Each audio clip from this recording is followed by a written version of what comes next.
Graça e paz, amados. Mas valeu a pena, né? Esse transtorno para ver os meninos cantando aí, valeu a pena. Meus amados, em nome de Jesus e em nome da Igreja Batista Vida Nova, eu quero agradecer a presença de todos, em especial dos nossos convidados, você que está nos honrando com a sua presença. Que bom que você está aqui, seja muito bem-vindo em nome de Jesus. Espero que você sinta-se bem no nosso meio e que você volte outras vezes. Se você está vindo a primeira vez à nossa igreja, nós pedimos a gentileza de você preencher o cartão Conexão, que está aí no bolso da cadeira da frente, está junto com os envelopes. Você preenche o cartão Conexão, você se identifica, dá a sua opinião, como você se sentiu, como você foi recebido, o que foi relevante para você aqui, e a sua opinião para nós é muito importante. Depois você coloca novamente esse cartão preenchido aí no bolso da cadeira da frente, e o pequeno grupo que está na recepção vai recolher esses cartões assim que terminar o culto. Meus amados, eu tinha falado domingo passado que tinha uma série no forno, né? E eu não tinha decidido quando começar. Não é essa série que eu estava me referindo. Eu decidi que a série que estava no forno vai começar em 2016. É uma série um pouco mais longa. E a gente vai pregar aquela série que é a parte 2 da série Eu Sei Porque Creio. A gente pregou a parte 1 esse ano e a gente vai começar 2016 fundamentado na palavra, e a série vai ser Eu Sei Porque Creio, tá certo? Hoje a gente vai estar iniciando uma outra série. Eu fui preparar uma mensagem avulsa e quando eu me vi já tinha uma série. Então, quando a gente está acostumado a pregar em série, às vezes é mais fácil preparar uma série do que uma mensagem avulsa. Então, quando eu vi já tinha uma série, e eu disse, por que então não pregar essa série? Então hoje nós vamos iniciar uma série, e a ideia é que essa série venha a ser concluída no culto da virada do dia 31. Então eu já aproveito para avisar você que nós no dia 31, como já fazemos há alguns anos, nós vamos ter o nosso culto da virada, e vamos encerrar essa série no culto da virada. Então o culto da virada começa às 10 e vai até meia-noite, a gente entra o ano na presença do Senhor, todos juntos aqui. Então, se você não tinha programação para o dia 31, então agora você tem. E normalmente a gente também faz um jantar aqui, e a gente vai dar mais detalhes quando chegar mais perto um pouco, mas já para você estar se precavendo disso, a gente faz um buffet, e quando termina o culto, a gente janta junto aqui e tem um momento de comunhão aqui na virada do ano, no dia 31 para o dia 1º. Amém? Então, o tema dessa série é o discípulo radical. O discípulo radical. Hoje, claro, nós vamos para a mensagem 1, e o tema da mensagem de hoje é as características de um discípulo radical. Ultimamente a gente tem escutado falar muito na mídia de radicais islâmicos. A gente escuta isso o tempo todo, os radicais islâmicos. Mas eu fico me perguntando, onde é que estão os radicais cristãos? Porque os islâmicos são radicais na sua fé, no seu jeito de crer, mas e os cristãos radicais onde estão? E quando eu falo sobre cristão radical, eu não me refiro a religioso radical, até porque quem estava domingo passado, quem não estava pode assistir lá no Facebook ou no site, mas domingo passado nós falamos sobre uma bactéria chamada religiosidade que tem adoecido a igreja. Então, quando eu falo sobre um cristão radical, não estou falando sobre um fundamentalista religioso, cheio de preconceitos, que impõe fardo sobre os ombros daqueles que vão se convertendo, não é disso. Mas eu falo de cristão verdadeiro, radical em sua fé. Os islâmicos, eles são considerados radicais quando eles são capazes de tirar a vida de alguém. Então eles são chamados de radicais islâmicos. Mas os cristãos, eles são radicais quando eles são capazes de dar a sua vida por alguém. Então é completamente diferente. Enquanto o islâmico radical, ele tira a vida daqueles que eles chamam infiéis, o cristão radical, ele é capaz de dar a sua vida para salvar aquele que está perdido. Então, enquanto um terrorista radical islâmico se veste de bombas e se atira no meio de uma multidão de infiéis para explodi-los e matá-los, um radical cristão, ele deve se revestir do amor de Deus, do amor de Cristo, e se lançar na multidão dos perdidos para salvá-los, para atraí-los para Cristo. Então é desse tipo de radical que estamos falando aqui, de um cristão radical. John Stott, ele tem um livro com esse título. Essa série não é baseada nesse livro. Quem já leu esse livro sabe que a interpretação vai por outro caminho, mas tem uma frase de John Stott muito interessante a respeito disso, e eu quero compartilhar com vocês, está no próximo PowerPoint. Diz assim: evitamos o discipulado radical sendo seletivos, escolhemos as áreas nas quais o compromisso nos convém e ficamos distante daquelas nas quais o nosso envolvimento nos custará muito. No entanto, como discípulos, não temos esse direito. Então nós evitamos uma fé radical, um discipulado, um estilo de vida radical. Nós nos esquivamos de compromissos que exigem muito de nós. E nós ficamos escolhendo aqueles compromissos e aquelas coisas que nos convêm. Sabe, que não vai dar muito trabalho, que não vai exigir muito de nós, que não vai exigir muito tempo, muita dedicação. E a frase de John Stott diz: como discípulos nós não temos o direito de escolher nos envolver com as coisas e outras não. Se é de Deus, a gente tem que se envolver com tudo que é de Deus. Ser um discípulo radical não é uma sugestão, e sim um mandamento, uma ordem, uma obrigação. Deus, ele não aceita menos do que você seja um discípulo radical. Na verdade, se você não for um discípulo radical, eu acho que nem discípulo você pode ser considerado, porque não existe essa história de um discípulo mediano, de um discípulo moderado. Não existe, porque Jesus é radical, e quem o imita tem que ser radical também. Deus, na verdade, Ele quer a minha vida toda, Deus quer a sua vida toda. Não há sequer um versículo na Bíblia que diga que você pode ser um cristão parcial. Não há um versículo na Bíblia que diga que você pode ser um cristão moderado. Não há um versículo na Bíblia que diga que você pode ser um cristão nas horas vagas ou um cristão de final de semana. Deus quer você por inteiro. Deus quer a sua vida toda. Ele não quer apenas 10% de você, Ele não quer apenas 50% de você, Ele não quer 99% de você, Ele quer você por inteiro, Ele quer a sua vida toda, dedicação plena, radical, completa, integral. Deus não pede menos do que isso àqueles que o decidem, ou que pelo menos almejam segui-lo e servi-lo. Romanos capítulo 6, versículo 13, o apóstolo Paulo fala algo muito sério a respeito disso. Romanos 6,13, ele diz assim: ofereçam-se a Deus como quem voltou da morte para a vida. Entreguem-se completamente a Deus, para que Ele use vocês, a fim de fazer o que é direito. Olha o que Paulo está dizendo aqui. Ele diz: entreguem-se completamente. Oferecer a si mesmo, não de forma parcial, mas de forma completa. Entregue-se completamente. Ele não está falando sobre oferecer algo que você tem. Ele não está falando sobre oferecer algo que você faz. Ele está falando sobre oferecer quem você é. Entregue-se completamente tudo que você é, tudo que você tem, tudo que você faz. Por completo, não parcialmente, não em parte, mas entreguem-se completamente a Deus, para que Ele use vocês. Tem um objetivo. Deus quer usar-nos para quê? A fim de fazer as obras que Ele já determinou, a fim de fazer o que é direito. Não existe nada melhor para você e eu fazermos com a nossa vida do que entregá-la nas mãos de Deus, aquele que a criou. Então Paulo está certo, entreguem-se completamente.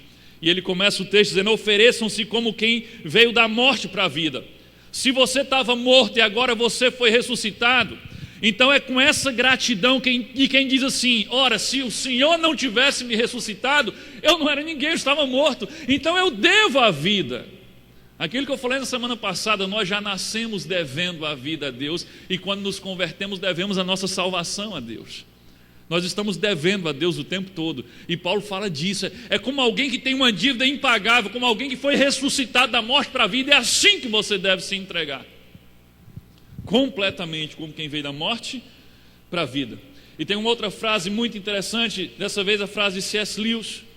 Ele diz assim: a única coisa que o cristianismo não pode é ser uma entrega moderada. Isso é muito forte, mas isso é verdadeiro.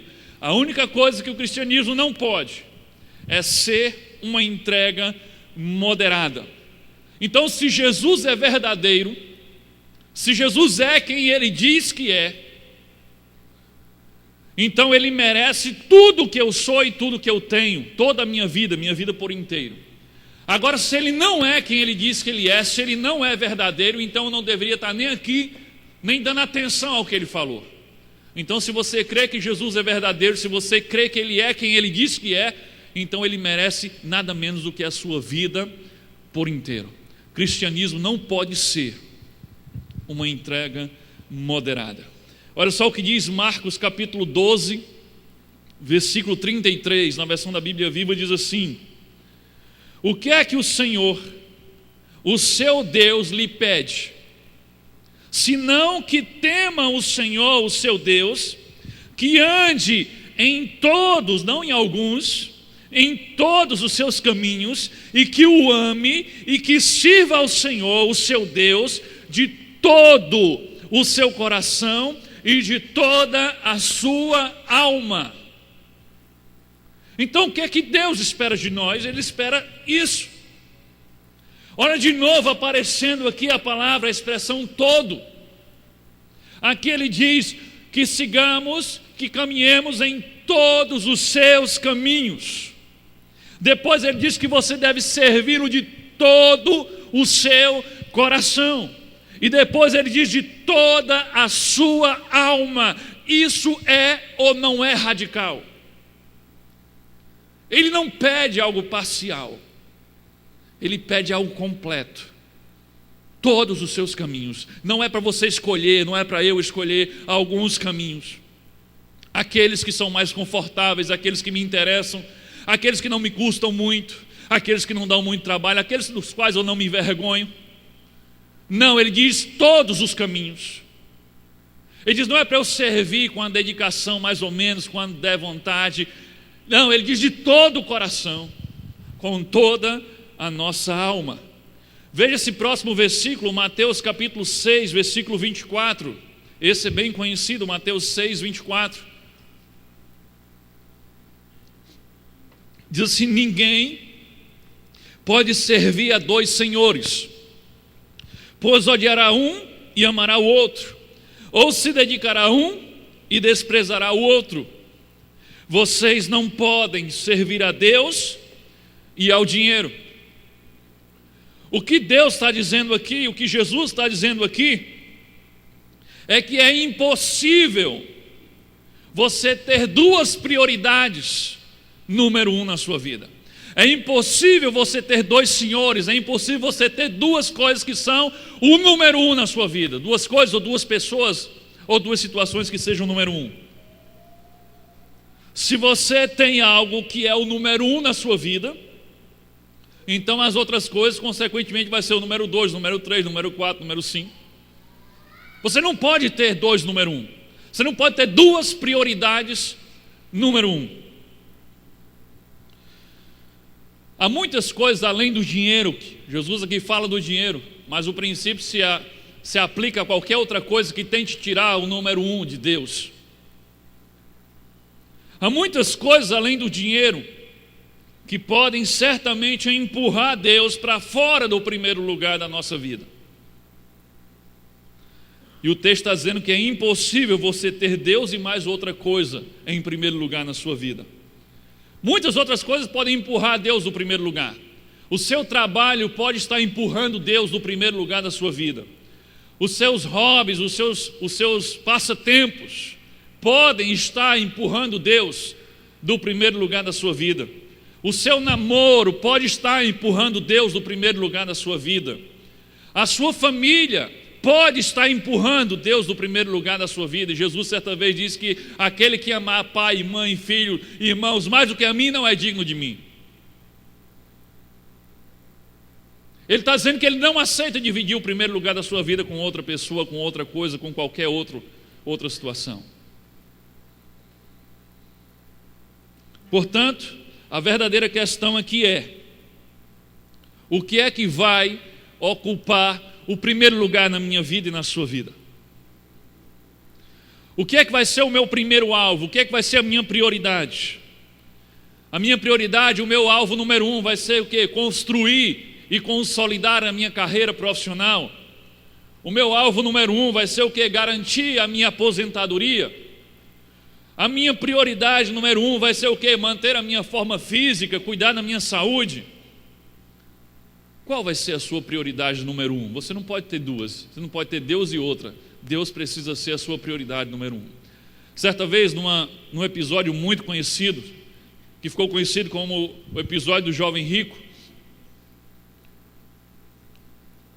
Jesus encontra um jovem, estava desejoso de seguir a Jesus, e começa um diálogo com Jesus, e você sabe da história. Ele diz que obedece todos os mandamentos, aquela coisa toda, e Jesus diz: então vai, vende tudo que tem, dá aos pobres, depois vem e segue-me.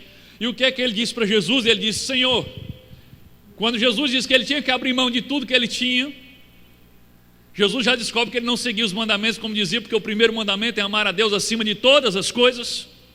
E se ele cumprisse aquele mandamento, ele seria capaz de vender tudo que tinha para seguir Jesus. Mas ele diz: Senhor, deixa eu primeiro enterrar os meus pais. Não é porque estava acontecendo um funeral na casa dele, os pais já tinham morrido, estava faltando só terminar a cerimônia, não. Ele está dizendo: deixa eu primeiro cuidar da minha família, deixa eu cuidar dos meus pais, deixa eu cuidar dos meus negócios primeiro, depois eu te sigo. E se você prestar atenção, isso é uma grande incoerência, essa frase. O jovem diz assim: Senhor, deixa eu primeiro. Sabe, você não pode dizer essas duas coisas ao mesmo tempo, Senhor e eu primeiro. Se você diz eu primeiro, então o Senhor não é o teu Senhor, não é Ele que está no comando, não é Ele que é o primeiro lugar na sua vida. E foi isso que o jovem disse: Senhor, deixa eu primeiro. Se você está em primeiro, ou se você tem prioridades à frente de Deus, então Ele não é o seu Senhor, Ele não está no comando da sua vida. Eu quero fazer uma pergunta bem pessoal para você. Em que área você está dizendo para Deus: Senhor, deixa eu primeiro e pontinhos? Qual a área da sua vida que você está dizendo assim para Deus: Senhor, deixa eu primeiro?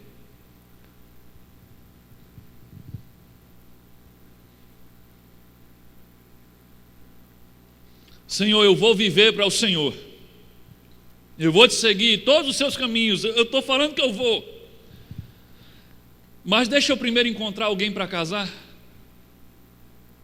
deixa acabar essa batalha aí eu vou, Senhor. Deixa eu primeiro concluir os meus estudos, a minha faculdade, a minha pós-graduação. Senhor, eu vou te seguir, eu vou me entregar completamente ao Senhor, mas deixa primeiro eu terminar de criar os meus filhos. Quando eles estiverem tudo encaminhado já, cada um casado, com a sua profissão, então aí eu vou me dedicar completamente ao Senhor. Senhor, eu vou te seguir, eu vou te servir, mas deixa primeiro eu conquistar a minha independência financeira. Deixa eu pagar primeiro as minhas contas. Deixa eu primeiro conquistar uma reserva financeira que me dê segurança. Eu vou te servir, mas deixa primeiro eu pagar a minha hipoteca, deixa eu terminar de quitar o meu carro, deixa eu terminar de quitar a minha casa. Sabe, essas respostas, elas não são diferentes da resposta do jovem rico. Senhor, deixa eu primeiro cuidar dos meus pais, deixa eu primeiro cuidar da minha família, deixa eu primeiro resolver os meus negócios. Jesus também fala de uma outra situação, dessa vez uma parábola, que é conhecida como o grande banquete, em que Jesus, ele conta a história que um certo rei, esse rei representa Deus, preparou um grande banquete, uma grande festa, e mandou os seus servos sair para convidar as pessoas para vir para a sua festa, para o seu banquete.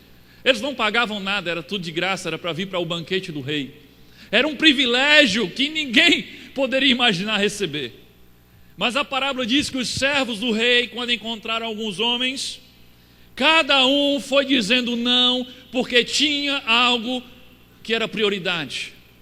Porque tinha outras prioridades, tinha afazeres, tinha coisas mais importantes para fazer do que atender ao convite do rei. E a gente diz assim, isso é um absurdo. Como é que alguém recusa o convite para um banquete do rei? A gente faz isso o tempo todo. Deus está nos chamando o tempo todo. E o tempo todo a gente está dizendo, Deus, deixa eu primeiro. Lucas capítulo 14, versículo 18 e 20. Eu fiz aqui um resumo dessa passagem. Essa do grande banquete diz assim: o primeiro disse, que foi convidado para o banquete do rei: acabei de comprar uma propriedade e preciso ir vê-la. Por favor, desculpe-me. Outro disse: acabei de comprar 5 juntas de boi e estou indo experimentá-las. Por favor, desculpe-me. Ainda outro disse: acabo de me casar, por isso não posso ir. Então aqueles que foram convidados para o banquete do rei, cada um tinha uma desculpa diferente, cada um tinha uma prioridade diferente, que estava acima da prioridade de atender o convite, o chamado do rei. Pense um pouco, esses 3 homens foram convidados para o banquete do rei e recusaram o convite. O primeiro homem, ele recusou usando como desculpa a sua riqueza, a sua propriedade. Ele diz: acabei de comprar umas terras e eu preciso ir vê-las. Sabe, isso é burrice, porque as terras não iam sair de lá. As terras estariam lá depois do banquete, mas ele está tão ansioso e o coração dele está tão ligado aos seus bens, que ele não consegue raciocinar assim, ele só quer estar onde está o seu coração. O segundo homem, ele usa o seu trabalho como desculpa. Ele diz: acabei de comprar 5 juntas de bois e preciso ir lá experimentá-lo, ou seja, eu preciso ir arar a terra, porque os bois eram para arar a terra, para cortar a terra. Ele diz: não, eu tenho um serviço a fazer, eu comprei os bois e preciso ir lá, eu tenho que experimentar esse equipamento novo que eu comprei. Então ele usa o trabalho dele como desculpa. E o terceiro homem, ele usa a família dele como desculpa. Ele diz: acabei de me casar e eu não posso ir. Eu vou cuidar da minha família, eu vou cuidar da minha casa. Quantas pessoas hoje usam a família como desculpa para dizer não para Deus? E ai de quem questionar. Não, eu preciso cuidar da minha família. Isso parece muito, sabe, isso parece ser muito espiritual. Mas eu pergunto, então você não acredita que Deus pode cuidar da sua família? Então você acha que está cuidando da sua família quando você diz não para Deus? Você acha que está colocando a sua família numa boa situação quando você se nega a estar junto com a sua família onde Deus quer que você esteja? Então aqui temos as 3 situações. Eu não posso ir porque eu tenho que olhar a minha propriedade que eu comprei, eu não posso ir porque eu vou trabalhar, eu não posso ir porque eu vou cuidar da minha família.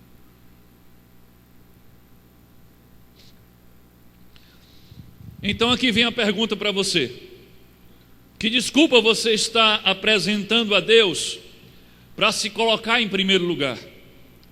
Senhor, deixa eu primeiro fazer isso, depois eu estarei à tua disposição. Qual é a desculpa que você tem dado para Deus? Para entregar-se apenas parcialmente e não completamente. O que é que você está fazendo que é mais importante do que atender o chamado integral de Deus para a sua vida? Deixa eu lhe contar um segredo. Se você se colocar diante de Deus e colocar Deus em primeiro lugar em sua vida, Ele vai cuidar de tudo mais para você. Então é melhor quem cuidar das suas coisas, você ou Deus? Eu prefiro Deus cuidando das minhas coisas, porque Ele cuida melhor do que eu. Então eu vou cuidar do que Ele manda eu cuidar e deixo que Ele cuide das minhas coisas. Mateus capítulo 6, versículo 33 diz assim: busquem, pois, em primeiro lugar o reino de Deus e a sua justiça, e todas essas coisas ou as demais coisas lhes serão acrescentadas. Se você ler o texto anterior, os versículos anteriores estavam falando: estão preocupados com o que comer, com o que beber, com o que vestir, vocês estão preocupados com o se manter. Ele diz: busquem em primeiro lugar o reino de Deus e a sua justiça, e todas essas coisas que vocês estão perdendo tempo preocupados com elas vos serão acrescentadas. Por que é que nós insistimos em fazer o contrário? Nós nos preocupamos com todas as coisas e estamos esperando que o reino de Deus nos seja acrescentado de forma sobrenatural, sem que a gente esteja comprometido com ele. Veja esse outro versículo, Provérbios capítulo 3, versículo 6. Reconheça o Senhor em todos os seus caminhos. Ou seja, o parênteses aí é por minha conta, coloque em primeiro lugar, ou seja, reconheça em todos os seus caminhos, e ele endireitará as suas veredas. Se você colocar ele em primeiro lugar, ele vai endireitar as suas veredas, os teus caminhos. Então apenas coloque ele em primeiro lugar e confie que ele vai cuidar de tudo que você está preocupado em cuidar. Deus está dizendo: deixe que eu cuide das outras coisas, que você não se preocupe com as outras coisas, faça o que eu estou mandando. A questão da vida é: o que Deus quer? E a resposta é: Ele quer a sua totalidade. Toda vez que você ficar em cima do muro, você vai sair perdendo. Cada vez que você fizer um compromisso ou tentar fazer um compromisso parcial com Deus, você sai perdendo. Deus quer ser o primeiro. Ele não abre mão do lugar número 1 na sua vida. Mas não é porque Ele é um egoísta, não é porque Ele é presunçoso, não é porque Ele é prepotente: eu só aceito ser o primeiro e pronto.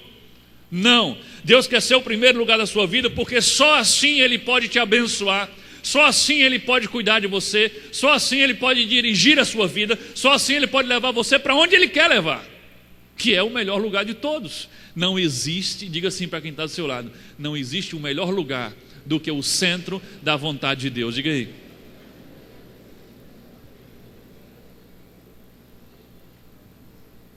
Então Deus não quer ser o primeiro lugar na sua vida apenas porque Ele é muito orgulhoso, Ele não aceita que você bote ninguém como primeiro lugar. Não, é porque Ele só pode fazer toda a diferença na sua vida quando você colocar Ele no controle da sua vida. É como você está dirigindo um carro e você cai dentro do buraco, você erra o caminho e você bota a culpa em quem está sentado do seu lado. A culpa é sua, mas não, quem está dirigindo é você. Então, se você quer ir para onde Deus quer, então você sai do banco do motorista e deixe Deus sentar lá na cadeira número 1, a do motorista. Ele vai controlar a sua vida, vai guiar os teus passos, vai endireitar as suas veredas.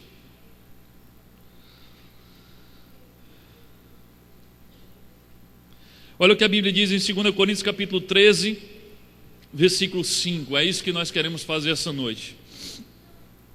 Examine-se para ver se vocês estão na fé.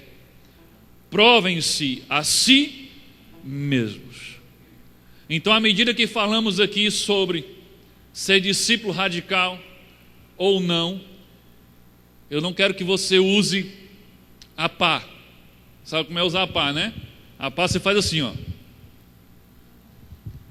Dá certinho para fulano. Rapaz, mas se ele tivesse aqui hoje. E a enxada, você vai usar hoje a enxada. A enxada é assim, ó. Fala comigo, Deus. É para mim.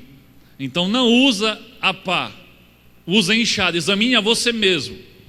Aproveite esse momento e peça ao Espírito Santo que te revele o que ele precisa te revelar. A pergunta que vamos responder hoje é a seguinte: quais as características de um discípulo radical? Até agora era só a introdução. Depois que eu preguei aquela série de Apocalipse, eu não estou mais conseguindo pregar menos de 2 horas, né? Quais as características de um discípulo radical? Primeiro, complete aí no seu esboço. O discípulo radical tem um viver contagiante. Complete aí. O discípulo radical tem um viver contagiante. Eu coloquei essa imagem aí para a gente lembrar de uma série que a gente pregou há alguns anos atrás, Vida Contagiante. Quem lembra? Tinha até a Liga Contagiante, né? A gente podia fazer uma reedição, né? Então o discípulo radical tem um viver contagiante. Olha só, Atos capítulo 2, versículo 46 e 47, tem um exemplo claro de um grupo de discípulos radicais, que tinha um estilo de vida que contagiava quem estava perto. Atos 2, 46 e 47 diz assim: regularmente eles adoravam juntos no templo, todos os dias, reuniam-se em grupos pequenos nas casas para comunhão, e participavam das refeições com grande alegria e gratidão, louvando a Deus. A cidade inteira tinha simpatia por eles, e cada dia o próprio Senhor acrescentava à igreja todos que iam sendo salvos. Amém? Aqui é um retrato de um grupo de discípulos radicais que tinham um viver contagiante. Diz que eles estavam unidos, perseverando na doutrina dos apóstolos, se reuniam no templo, se reuniam de casa em casa, tinham comunhão verdadeira, e toda a cidade estava impactada com a vida daqueles irmãos, com a vida daqueles cristãos. E diz que eles caíram na simpatia de toda a cidade, e o povo queria fazer parte daquela igreja. E diz que todos os dias o Senhor ia só acrescentando aqueles que iam sendo salvos. O pessoal olhava para aquele estilo de vida contagiante e dizia: eu quero fazer parte disso também. É disso que eu estou falando. Quem é um discípulo radical, quem vive o cristianismo na íntegra, na totalidade, ele torna-se alguém atraente. Como Jesus disse que nós seríamos o que? Sal. E o que é que o sal faz? Como uma comida salgada. E sabe o que é que você vai passar o resto do dia fazendo? Bebendo água com sede. Então, quando nós vivemos um cristianismo integral, radical, nós somos sal, e as pessoas olham para nós e elas sentem sede de Deus, sede de estar na comunhão que nós estamos, sede de fazer parte do corpo que nós fazemos. Então, quando somos discípulos radicais, o nosso viver é contagiante. A cidade inteira tinha admiração e eram contagiados. Sabe, Jesus não pode viver em você, Jesus não pode viver em mim, e a minha vida, o meu viver não ser contagiante, porque Jesus era contagiante. Se você ler os evangelhos, você vai ver que até quando Jesus tentou se esconder, tem um episódio que Jesus estava muito cansado com os discípulos: não, vamos dar uma saída, vamos fugir para descansar, e entraram no barco e foram para um canto distante. Quando eles chegam na margem, a multidão tinha seguido eles, olhando lá o barquinho, e a multidão pela praia seguindo. Quando Jesus chegou pensando que ia descansar, a multidão já estava correndo atrás dele de novo. Jesus atraía as pessoas, Jesus era contagiante. Então, como é que esse Jesus contagiante habita em mim e a minha vida não causa essa sede? Não dá para entender. Se Jesus vive em mim, então eu tenho um viver contagiante. É como a gripe. Você tem que estar gripado para transmitir gripe. Então você tem que estar cheio de Jesus para transmitir Jesus. Se a sua vida não é contagiante, é porque o seu cristianismo não é radical, não é integral, não é por inteiro. Então Jesus contagiava as multidões por onde passava. Depois de sua morte, os discípulos, como nós acabamos de ler, continuaram contagiando as multidões em seu nome. Como é que eles conseguiam isso? Qual era o segredo? A resposta é simples. Jesus e os seus discípulos, eles tinham mais do que um discurso bonito. Jesus e os seus discípulos, eles viviam o que pregavam. E aí está a grande diferença. Eles não só tinham um discurso bonito, eles tinham uma vida coerente com o discurso deles. Eles viviam o que eles pregavam, eles viviam o que eles liam, eles viviam o que eles ouviam. Isso tornava eles contagiantes. Então, ser contagiante não tem muito a ver com o que você diz, ou não tem a ver apenas com o que você diz, mas principalmente tem a ver com o que você é e com o que você faz. Eu quero relembrar aqui uma ilustração que eu usei naquela série. Talvez quem estava naquele tempo com certeza vai lembrar. Mas eu fiz uma comparação com alguns vegetais. Você vai lembrar dessa ilustração, mas eu não pude deixar de falar dentro desse tema. Se nós fôssemos vegetais, os cristãos, ou os falsos cristãos, ou os cristãos que se dizem cristãos moderados, e eu acredito que não existe isso, eles seriam como um chuchu. Como é o cristão chuchu? Bem, o chuchu, tem muita gente que gosta de chuchu, teve gente que ficou chateada comigo quando eu falei de chuchu. Mas olha só, o chuchu é meio um Maria vai com as outras. O chuchu, ele não tem um sabor marcante. O chuchu, ele não tem um cheiro marcante. O chuchu, ele não tem nenhuma cor marcante. Se você tirar essa casca aí, ela é quase transparente, é um verde quase transparente. Então ele não tem um sabor marcante, ele não tem um cheiro marcante, ele não tem uma cor marcante. O chuchu não contagia ninguém. Bota o chuchu dentro de qualquer alimento, ele não contagia. Pelo contrário, o chuchu é contagiado facilmente por outros alimentos. Então coloque o chuchu, por exemplo, dentro de um feijão preto. E sabe o que vai acontecer com o chuchu? Ele vai ficar preto e com gosto de quê? De feijão. Coloque o chuchu dentro de uma panela de sopa. E sabe o que vai acontecer com ele? Ele vai ficar amarelo e com gosto de sopa. Coloque o chuchu dentro de uma panela de carne e ele vai ficar vermelho com gosto de carne. Inclusive é uma estratégia, tem pouca carne, empurra o chuchu dentro. O chuchu fica com gosto de carne e aí aumenta. Bota 2 pedaços de chuchu e um pedacinho de carne e já resolveu o problema. O chuchu fica com gosto de carne. Aqui também eu dou estratégia, né? Para a crise aí, né? Que tá brava.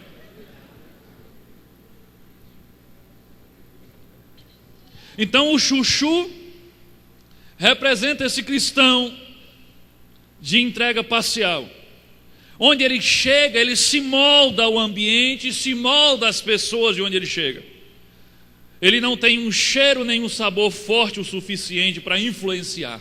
Pelo contrário, ele é sempre influenciado por todos à sua volta. E por isso que ele não faz a menor diferença. É um cristianismo que o povo olha para ele assim, para ser crente igual esse, eu prefiro não ser. Claro, é só continuar sendo como você está, não precisa dizer que é crente. Não há diferença. Não há transformação. Por outro lado, os discípulos radicais, eles se assemelham à beterraba. Já a beterraba é completamente diferente do chuchu. A beterraba, ela já chega contagiando. Onde ela chega, tudo se torna parecido com ela. Não é verdade? Coloque beterraba dentro do seu arroz e você vai ver que seu arroz vai ficar todo vermelho. Faça uma salada de maionese ali com batatinha, com cenoura, com outras coisas, e aí bote beterraba dentro para você ver como é que fica. A cenoura fica vermelha, a batatinha fica vermelha, a maionese fica vermelha, fica tudo vermelho. É tanto que o pessoal antigamente usava, mas hoje em dia já bota separado, porque senão fica aquele vermelhão. Agora faça um suco de beterraba. Vai ficar um copo de sangue. Tão forte que ela é. A beterraba, ela já chega contagiando. Agora cozinha a beterraba junto com o chuchu. E sabe o que é que você vai ter no final? 2 beterrabas. Porque o chuchu vai se transformar numa beterraba. Eu pergunto, que tipo de cristão você é? Você é mais para um cristão chuchu? Aquele tipo que não faz diferença alguma, onde chega, se molda, começa a falar com as pessoas daquele lugar, começa a se comportar com as pessoas daquele lugar, você vive muito mais parecido com as pessoas do mundo, você não faz diferença? Ou você é o cristão beterraba, o radical, onde você chega, você já faz a diferença, você influencia as pessoas notam que tem algo diferente em você? Se você é um cristão beterraba, faça o seguinte: passa o braço aí na pessoa que está do seu lado, porque se ele for chuchu, você vai contagiar ele agora.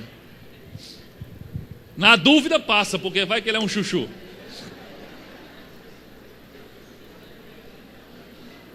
O problema é se tiver 2 chuchu perto um do outro, hein? Aí peçam misericórdia a Deus para que esse chuchu se transforme numa beterraba. Então, quem é discípulo radical tem um viver contagiante. Segundo, vamos lá, características do discípulo radical. Pega o seu esboço. O discípulo radical é entusiasmado e digno de altas expectativas. Complete aí, entusiasmado. O discípulo radical é entusiasmado e digno de altas expectativas. A palavra entusiasmado, olha só o próximo PowerPoint. Entusiasmo vem do grego enteos, que significa em, dentro de, teos, Deus. Então entusiasmado, a gente pode dizer que entusiasmado significa dentro de Deus. A raiz da palavra a gente pode traduzir assim, entusiasmado, enteos, dentro de Deus. Então o que seria uma pessoa entusiasmada? Alguém que está mergulhado em Deus. É até mais sério do que dizer alguém que está cheio de Deus. Alguém que está mergulhado em Deus.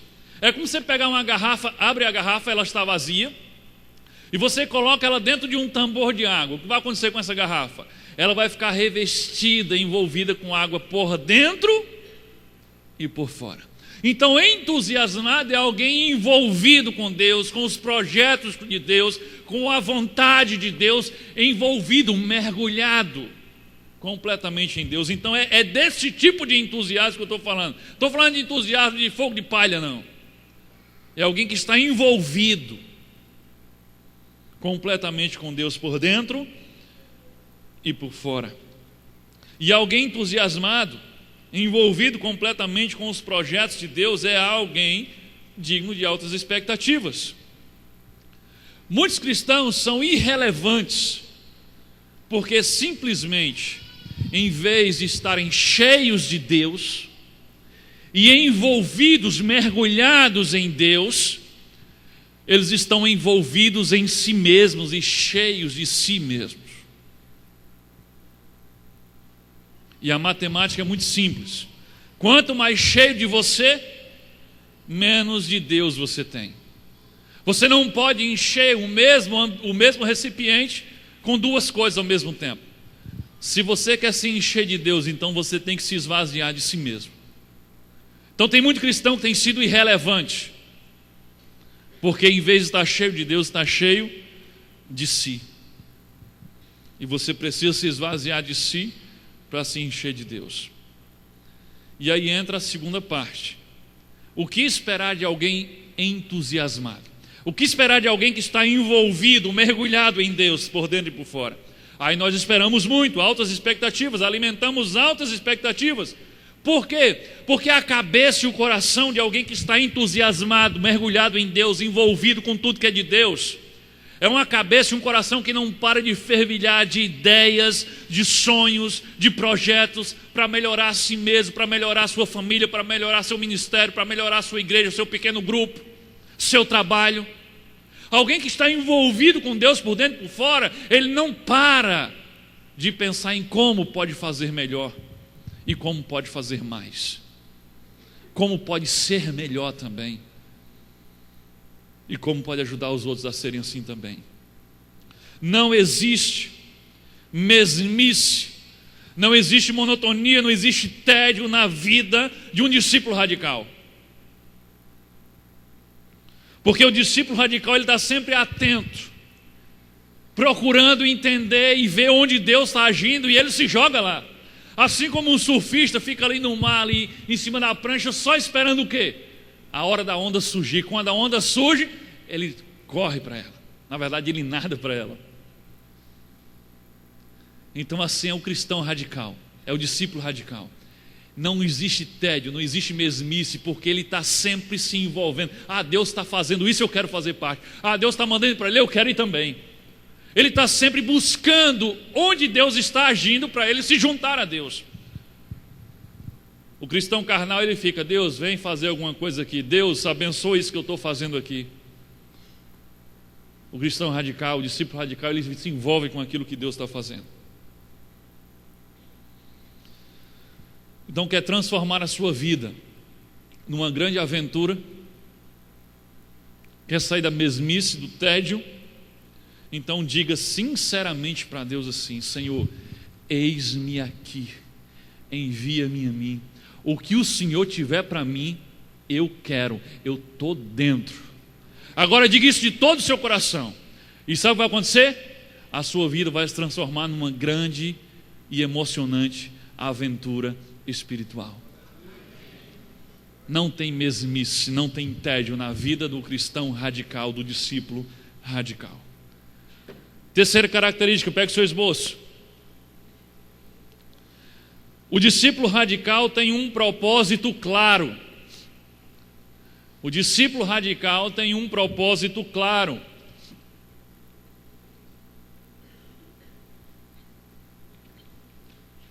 Entenda uma coisa.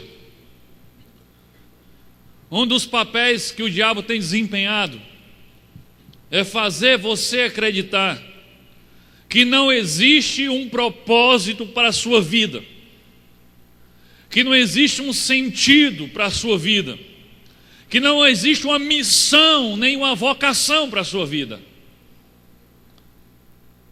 Porque ele sabe que na hora que você entender que não há propósito, não há projeto, não há sonho, quando você parar de buscar isso, então você vai parar de ser discípulo. Porque ser discípulo é cumprir uma missão, um propósito, uma vocação.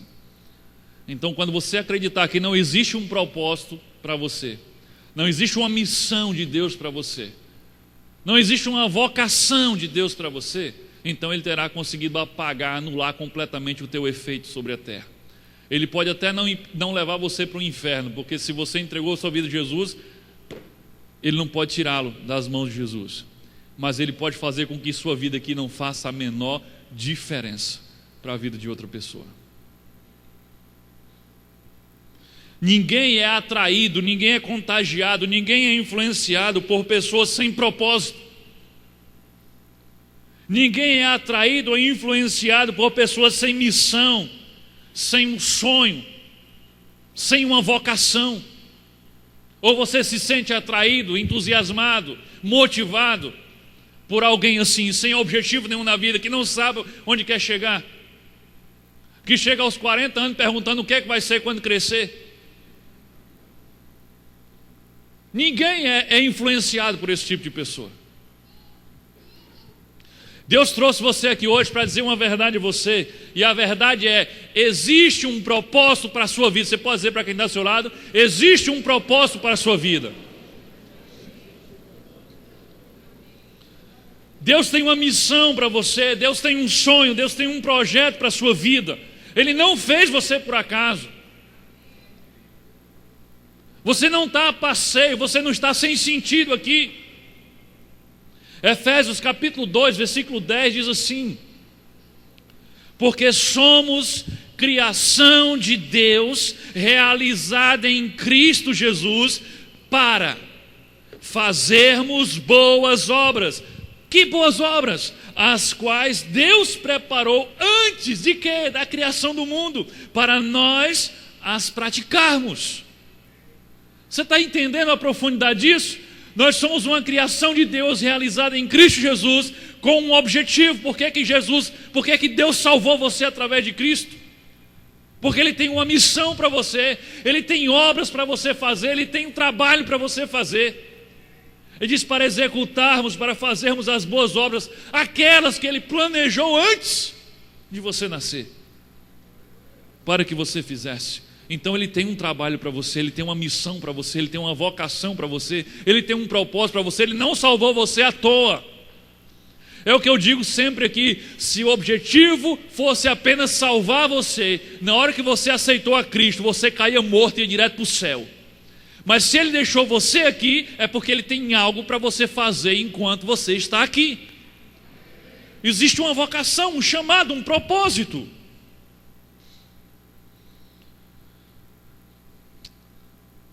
Tudo mais é secundário. O principal é o propósito. Mas que propósito será esse que Deus tem para mim? Sabe, existe um propósito maior e único, e à medida que você tem intimidade com Deus, Ele vai revelando os detalhes, sabe, o lado, digamos assim, ímpar de cada um de nós. o propósito geral que todo discípulo recebeu, que foi deixado claro como a coisa mais importante, a tarefa mais importante que tínhamos para fazer, Jesus deixou claro na hora que ele foi subir aos céus. Ele diz: ide e fazei o quê? Não ouvi. Ide e fazei discípulo. Então o propósito maior, a prioridade do discípulo é fazer discípulo. E fazer discípulo, eu já falei outras vezes, não é apenas pregar. Fazer discípulo é compartilhar o evangelho. E quando a pessoa crê nesse Jesus que você compartilhou, é acompanhar essa pessoa, conduzi-la a um relacionamento com Deus, conectá-la ao corpo de Cristo, treiná-la, e quando ela estiver preparada para ser enviada para fazer a mesma coisa, então você fez um discípulo. Porque enquanto você não fizer discípulo, você não é discípulo. Isso é sério. Se você nunca fez um discípulo, você não é discípulo. Porque discípulo é aquele que imita o mestre, e Jesus veio para cá para fazer discípulo e disse que a gente tinha que fazer discípulo. Então você pensa que fazer discípulo é vir para a igreja todo domingo, está errado. Discípulo é fazer discípulo. Não é só pregar, não. Não é chegar na rua para um desconhecido e dizer: olha, Jesus ama você, não sei o que, não sei o que, não sei o que, aceita Jesus, aceitei prontamente, tchau. Discipulado é ganhar a pessoa, conectá-la ao corpo, treiná-la, acompanhá-la, relacionamento. Essa é a nossa principal missão. Esse é o principal objetivo pelo qual Jesus salvou você. Ele deixou você aqui, ele disse para você ir e fazer discípulo. Ele disse: eu já estou indo para o Pai, mas vocês vão e façam discípulos. Depois eu volto para pegar vocês e os discípulos que vocês fizeram. Mas vocês façam discípulos. Tudo mais é secundário. Tudo mais que você tem, que você é, deve cooperar para que você faça discípulos. Então não adianta ter projetos e sonhos pessoais e egoístas. Os projetos que tornam você um discípulo radical, o propósito que torna você um discípulo radical, não são os teus próprios propósitos que você mesmo fabricou. Não são os teus próprios projetos que você mesmo fez. São os projetos de Deus. Então o discípulo radical tem um propósito, tem um projeto, tem um sonho, tem uma visão, tem uma vocação, mas não de si mesmo, a que veio de Deus. E os projetos de Deus sempre têm a ver com outras pessoas. Nunca tem a ver só com você. Sempre tem a ver com você para os outros, e não apenas de Deus para você. Deus não chamou você para ser um mar morto. Sabe por que o mar morto é morto? Porque ele recebe e retém. Ele fica mais baixo, então toda a água que ele recebe, ele retém. E aí o sal ficou tão intenso lá que não existe vida. Deus não chamou você para ser um mar morto que só recebe graça e retém, recebe perdão e retém, recebe misericórdia, retém, recebe salvação, retém, e você não compartilha. Deus nos chamou para ser um rio, e o rio é cheio de quê? Cheio de vida, sabe por quê? Porque ele recebe e ele compartilha. Então você vai desfrutar não do reter do que Deus te deu, mas do fluir do que Deus te dá. Ele te dá e você compartilha, ele te dá e você passa adiante, e você começa a desfrutar da vida e do fluxo do que Deus te dá, e não do que você retém. Isso é ser discípulo, é compartilhar o que Deus te dá e não reter. Então quando eu falo que tem um propósito, um projeto, um sonho, não é coisas egoístas, voltadas para você, feitas por você, mas de Deus. Então se você for uma pessoa que sonha com vidas transformadas pelo poder de Deus, que sonha com famílias restauradas pelo poder de Deus, que sonha com pessoas descobrindo a satisfação de se relacionarem de forma íntima com Deus, se você sonha em alimentar e cuidar dos enfermos, dos órfãos e das viúvas, então você tem um propósito que vem de Deus. E você tem tudo agora para se tornar um discípulo radical, porque você vai estar no centro da vontade de Deus. Não se trata de propósito egoísta, de um plano. Eu tenho um sonho. Foi você mesmo que fez o sonho, gira em torno de você. Se a sua missão é passar num concurso e ter um emprego cada vez melhor e que ganha mais, só isso. O seu propósito é comprar um carro cada vez mais novo, mais zero, mais caro. O seu propósito é o quê? Trabalhar para construir uma casa cada vez maior e mais luxuosa. É juntar dinheiro para fazer uma cirurgia plástica e ficar, né, bem bonito ou bonita. Se os seus propósitos são esses, a sua vida é uma perda de tempo. Se essas são as suas prioridades, entende? Tudo isso aqui deve ser o quê? Secundário. E algumas dessas coisas nem devem estar na lista. Tudo é secundário. Prioridade é fazer discípulo. Prioridade é fazer discípulo. Você só pode ser discípulo radical estando cheio de Deus. Você não pode ser discípulo radical se você estiver cheio de egoísmo. Então sonhe os sonhos de Deus, priorize as prioridades de Deus e você será um discípulo radical. Amém? Quarta característica de um discípulo radical.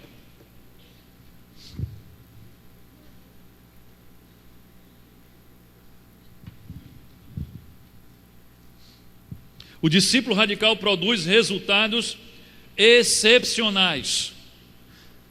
O discípulo radical produz resultados excepcionais. Ou seja, ele dá o seu melhor, ele faz bem feito, ele trabalha com excelência. Se você é do tipo que faz um serviço ceboso, mal acabado, você não dá o seu melhor, você está sempre procurando o jeito mais fácil de fazer e não o jeito de fazer melhor. Você está sempre procurando o jeito menos trabalhoso de fazer e não o jeito mais eficiente de fazer. Isso não é característica de um discípulo radical. O discípulo radical, ele faz bem feito tudo que ele se envolve a fazer. E eu não estou falando, para dessa mente religiosa que já está pensando no serviço dentro do templo, do prédio da igreja. Isso inclui o tocar, isso inclui o cantar, isso inclui o ficar na portaria, isso inclui tudo isso. Mas isso inclui o seu trabalho lá, onde você ganha o seu pão. Isso inclui a sua família, isso inclui a sua escola. O que o discípulo radical faz, ele faz bem feito.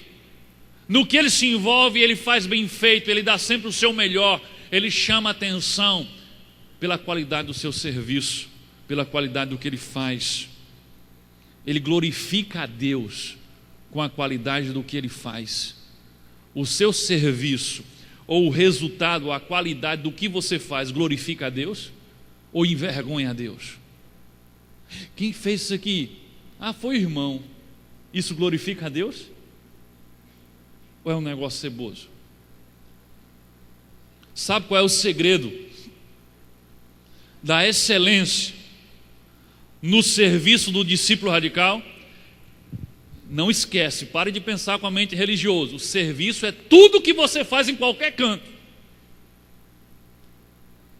Sabe qual é o segredo da excelência no serviço do discípulo radical? É que tudo que o discípulo radical faz, ele faz, sabe para quem? Para Deus. Esse é o segredo da excelência do discípulo radical. É que tudo que ele faz, independente de onde ele esteja, ele faz para Deus. Ele entendeu o conselho de Paulo em Colossenses capítulo 3, versículo 23. Colossenses 3, 23. Tudo o que fizerem, façam de todo o coração, como para o Senhor, e não para homens. Paulo não está falando aqui, meus amados, de coisas que você faz dentro da igreja, dentro do prédio da igreja. Também. Mas ele está falando de tudo o que você faz. Faça de todo o seu coração. Não de forma relaxada, faça de todo o seu coração. Não como quem está fazendo para homens, mas como quem está fazendo para quem? Para o Senhor. Se você é do tipo que faz as coisas para as pessoas, então você vai ser sempre tentado a dar menos do que o seu melhor. Sabe por quê? Porque nenhum ser humano merece o melhor do outro o tempo todo. Nenhum ser humano merece o melhor do outro o tempo todo. Então, se você trabalha e serve pensando nas pessoas, apenas nas pessoas, e por causa das pessoas, você vai ser tentado a deixar de dar o seu melhor mais cedo ou mais tarde. Porque as pessoas não merecem o seu melhor nem o meu melhor o tempo todo. Nem nós merecemos o melhor dos outros o tempo todo. A sua esposa, o seu esposo, os seus filhos, os seus pais não merecem o seu melhor o tempo todo. O seu patrão não merece o seu melhor o tempo todo. Os seus funcionários não merecem o seu melhor o tempo todo. O seu líder de pequeno grupo não merece o seu melhor o tempo todo. O seu liderado do PG não merece o seu melhor o tempo todo. O seu pastor muito menos merece o seu melhor o tempo todo. Então, se você for fazer as coisas pensando apenas nas pessoas, você não vai ter excelência no que você faz, porque as pessoas param de merecer o seu melhor. O tempo todo elas param. É por isso que Paulo está dizendo: faça não como para quem faz para homens, mas faça como quem faz para Deus. Porque eu duvido que Deus pare de merecer o teu melhor. É por isso que o discípulo radical, ele é excelente no que ele faz, porque ele faz tudo focado em Deus. Ele trabalha de vendedor, mas quando ele vai atender um cliente, ele atende como se aquele cliente fosse Deus, porque ele faz bem feito. Ele é justo, ele fala a verdade, ele atende bem, ele é atencioso. Tudo que o cristão faz é tudo como se fizesse para Deus. E aí a perfeição, ou a excelência, ou o teu melhor, glorifica a Deus. Onde você for, rapaz, quem foi que fez esse negócio tão bem feito? Foi fulano de tal. E a pessoa já vai ficar impactada. E depois ele descobre que você fez, por quê? Porque você fez para Deus. Uma vez eu ouvi um testemunho de um homem, ele fabricava cadeiras. Na verdade, eu ouvi um testemunho de alguém falando que viu o testemunho desse homem. E esse homem fabricava cadeiras, aquelas cadeiras acolchoadas. E alguém chegou na fábrica dele olhando o acabamento perfeito. E aí o cliente pegou a cadeira e virou, né? O contrário à cadeira, na parte de baixo tinha o mesmo acabamento, ali na parte de baixo da cadeira tinha o mesmo acabamento. E aí ele disse: eu não entendo, toda cadeira que eu viro aqui embaixo a gente só vê os grampos, tal, bota aqui um TNTzinho aqui, uma coisa aqui para dar uma camuflada, mas por que você gasta tanto tempo e recurso fazendo essa parte de baixo no mesmo acabamento da parte de cima? E aí aquele fabricante de cadeira disse assim: é porque eu faço cadeiras para Deus, e Deus tanto vem em cima como vem embaixo. Olha que incrível. As pessoas olham e só vê a parte de cima, mas Deus vê embaixo da cadeira. Então me constrange não fazê-la bem feita, porque eu faço para Deus e não para as pessoas. Olha só, vamos dar uma estudadinha nesse texto aqui de Colossenses 3:23. A palavra tem no próximo PowerPoint. A palavra, a frase de todo o coração é ekepiske, que também pode ser traduzido como a partir da alma ou a partir do fôlego. Então lá quando diz assim, de todo o coração, então pode ser traduzido como a partir da alma, ou a partir do fôlego, ou até perder o fôlego. Então a gente poderia parafrasear aqui, indo mais profundamente na tradução da palavra, poderia ficar assim: faça tudo como se fosse para Deus, com toda a sua alma, até perder o fôlego. É disso que o discípulo radical trata quando ele faz, até perder o fôlego, quer dizer, de forma intensa, de forma apaixonada. Ele faz com excelência, ele não faz nada mal feito, não interessa. Essa é a atitude do discípulo radical. Não interessa onde, nem no que o discípulo radical esteja trabalhando, ele trabalha sempre para Deus e faz sempre o seu melhor. Essa é a atitude do discípulo radical. E é por isso que os seus resultados são excepcionais. Já o discípulo carnal, a atitude do discípulo carnal parece com a atitude desse próximo personagem que a gente vai ver aí. Vocês conhecem esse personagem? O Hardy, né? Ele diz assim: ó céu, ó vida, ó azar. Já assistiram? Não é do tempo da maioria aqui, né? Dos jovens aí, mas o pessoal aí acima dos 30 já viram, né? Ó céu, ó vida, ó azar. Tudo para esse camarada é ó céu, ó vida, ó azar. Os cristãos carnais são assim, estão sempre desmotivados, estão sempre focados nas pessoas, sempre vendo um jeito mais ceboso de fazer as coisas, um jeito mais relaxado. Parece que ele faz questão de não fazer bem feito. Você conhece alguém assim?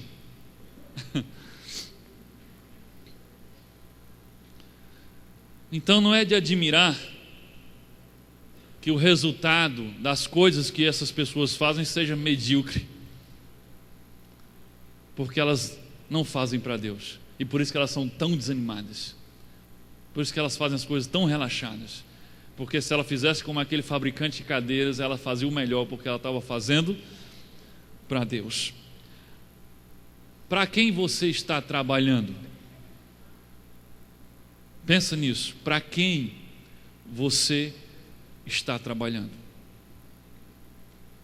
Então não interessa nem no que você está trabalhando, nem aonde você está trabalhando. Se você é um discípulo radical, você sempre estará trabalhando. Para quem? Para quem? Amém. Então lembre-se, tudo o que você fizer, faça como para o Senhor, com toda a sua alma, até perder o fôlego. Amém? Que Deus nos abençoe.